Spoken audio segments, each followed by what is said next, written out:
এই না না, তোমায় কিছু বলছি না।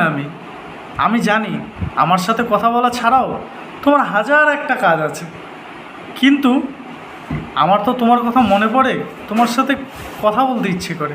কারণ সময় স্রোতে ভেসে গেছি এত দূরে, যায় না ছোঁয়া, যায় না তোমায় দেখা।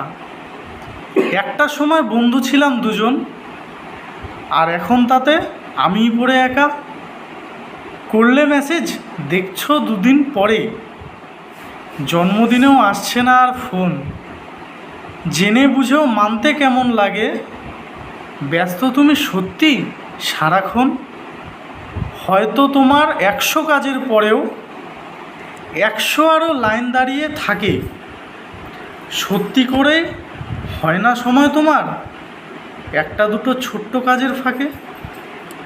তোমায় দেখে একটু গেছি বুঝে, যে ইচ্ছে হলে সময় নিতে খুঁজে। তুমি ব্যস্তটাকেই বাসলে ভালোবেসি, আর আমার সাথেই করলে ফেলে আড়ি। এখন আমি ব্যস্ত থাকি খুবই, তবুও কাজের ফাঁকে তোমায় মনে পড়ে। কান্না পেলে ঘরের কোণে কাঁদি, দিনের পরে রাত আর রাতের পরে ভোরে। এই কবিতাটা কার কার বাস্তব জীবনের সাথে মিলল? তাড়াতাড়ি প্রিয়জনকে ট্যাগ করো, আর ফলো করতে ভুলো না যেন।